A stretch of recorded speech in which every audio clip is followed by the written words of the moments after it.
just an overarching theme. Hinted at this at the start. Because the league is so deep now, especially with these young teams who now have young stars in year two, in year three, especially out West, I do think the best over-unders bets this year are on overs for young teams. Some of these are absurd. Um, Interesting. you're the guest, so I'm going to give you the floor first. I'm taking the Wizards under 22 and a half wins. They flat out suck. We'll talk about my man Jordan Poole here in a little bit when it comes to our made up awards. But I think the Cooper Flag sweepstate is already underway in Washington. I think a Kuzma trade is inbound. Corey Kispert's a really nice piece that a lot of contenders would love to have. I know they spent a high draft pick on him, but they could get some return. And Alex Sarr, their rookie draft pick, who I I think will end up being okay. He is a prime candidate for good stats, bad team guy. He could have 15 and 12 all year with like two blocks, but it will look terrible. I think the Wizards are going to suck. It's a poverty franchise for the last couple years. And ever since the John Wall, Bradley Beal little era that they haven't had much of a shining light there. So under 23, man, I think this is the worst team in the league. And I said it when it comes to NFL, it's the same with the NBA. One team has to be the runt of the Yeah. league, and this is the team. So you're saying the Wizards are worse than the Nets, who are at 18.5 Dude, wins. both of them suck. I looked at the Nets roster prior to this, and dude, So bad. I don't know what's going on there, but We're talking it's not 2016 Suns. it's not good. If you could parlay the Nets and the Wizards both under, I would go ahead and do that.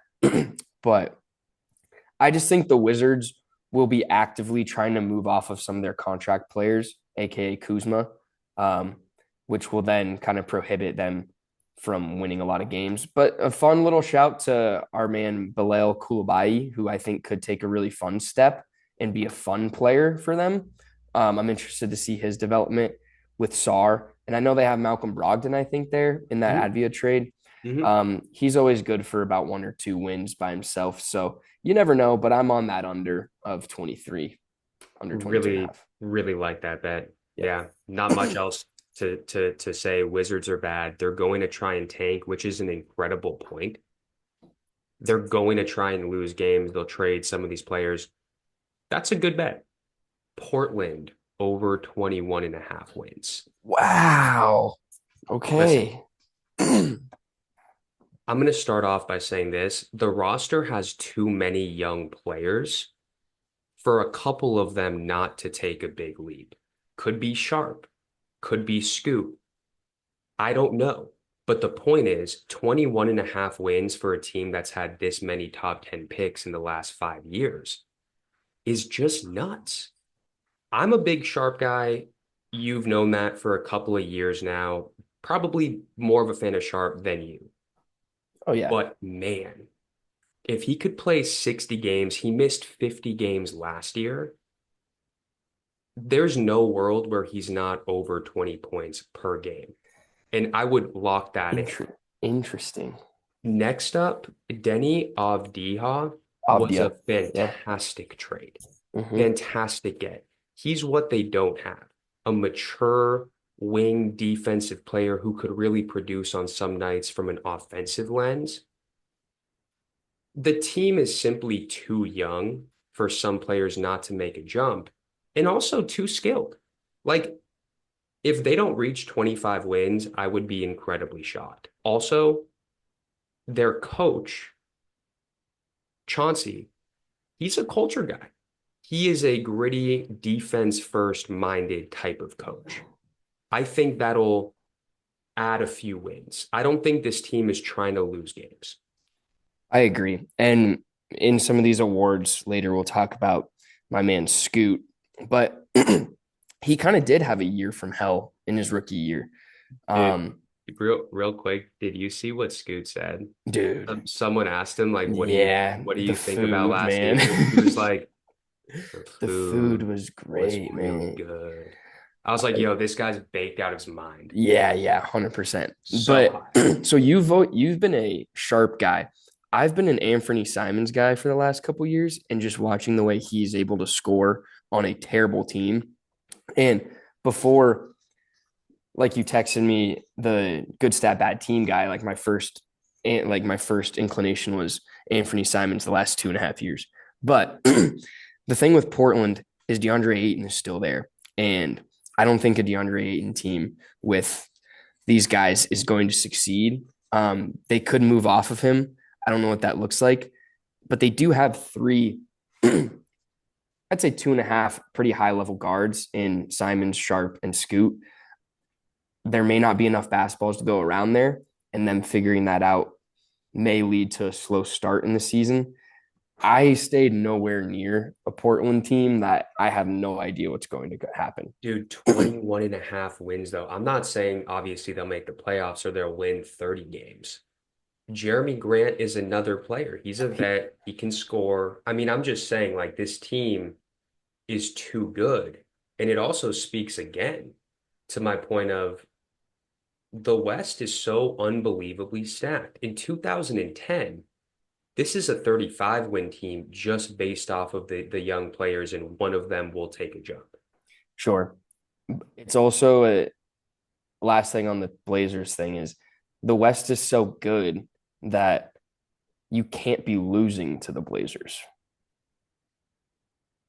Chauncey is a coach that you'll see with these group of young guys that he can mold.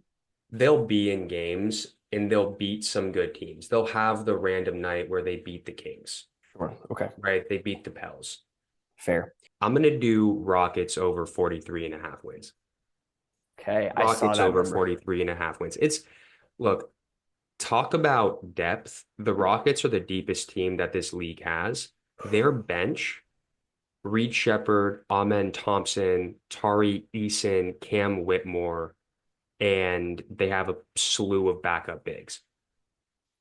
Jalen Green made a leap at the end of last year. You pair him now with Şengün and all of the explosiveness, all of the defensive length. It's Udoka year three, I think. Yeah. Houston is one of those teams who can make an OKC-esque jump from last year, where you look up and they're a 47, 48 win team in a good playoff round. I'm not saying this is a steal or this is a lock, but I'm banking on their talent top end and their depth. Also, Shepherd is a piece they didn't have last year. He can be really big for this team. You said 47 and a half? 43. Oh, 43 and a half. Okay. Okay, cool. Yeah, man. My thing, I want to talk about Jalen Green later in some of these things that I've got, but I just think I love Şengün, and I don't know what they're going to do with him this year because they looked really good without him last year. And now he's back. Is there going to be some conflict? I stayed away, but I can see why you like it because of the depth. Okay, what's your last one? And then we can get Piston, to an honorable mention. Pistons Pistons, over Pistons over 25 and a half wins. like that. Two things. Bickerstaff, great coach, underrated coach. Next thing, Cade year four, Duren year three, Osar year two. You look at that trio, it's a very unique, hyper explosive blend of players. I think Osar makes a massive year two leap. I was big on him when he came out. I thought he should have been a top three pick. Duren Osar defensive 1-2 punch. Like, I think this team will play really hard. I think they're not going to try and tank. It's a very young team with great pieces. They want to come out and prove we're not a joke. After an unprecedented backslide for a team that's tanked for what, 10 plus years, 25 and a half wins. could really end up being 35 wins. I agree, man. I tuned into the Bucks Pistons preseason game last night. Mhm. We didn't, dude. Ron Holland is a menace defensively. I didn't even A name Ron, a menace defense. This team is going to be like the old Pistons, man. You're not going to want to come in and play Detroit, man. You're not going to want to go into Motor City and roll up against a Sore Thompson, Jalen Duran, Ron Holland, and not to mention Cade Cunningham has to take one more leap, in my opinion. which, by the way, he did take a leap last year. Right. He has to take one more. And I think it's very capable. Granted, the offensive skill and ability around Cade is not that high, but you have the likes of like Simon Fontecchio is a bucket from three. If Cade Marcus is Sasser, Marcus Sat, like it's a bunch of guys where if they're able to find the right roles and the right continuity with one another, I could see them not rolling offensively, but doing enough to win games. It reminds me a little of last year's Magic team in that they kind of just scrapped it and put it together offensively. They were a really gritty, hard nosed defensive team. interesting. And it kind of reminds me of that last year's team. Granted, Paolo is otherworldly, but can Cade take a Paolo type leap? I think he can. And Jalen Duran is one of my favorite players in the NBA to watch. Same, same. Talk about a young Dwight Howard type. Bro, the motor on that kid, unreal. Ridiculous. The I like Ron that. Osar defensive wing duo, talk about explosive, talk about long. I can go on and on about this team. We kind of made a case for them to make like a play-in push. 25 They and a half could. wins is ridiculous. And also, you have to think about the other teams in the East that are, we talked about the Wizards going to suck. The Nets are going to suck. I think Hornets. okay, here, we'll talk about the Hornets in a little bit. But dude, we're putting a case out here. If they even sniff the playoffs, get hence play in, Bickerstaff has to be coach of the year, something like that.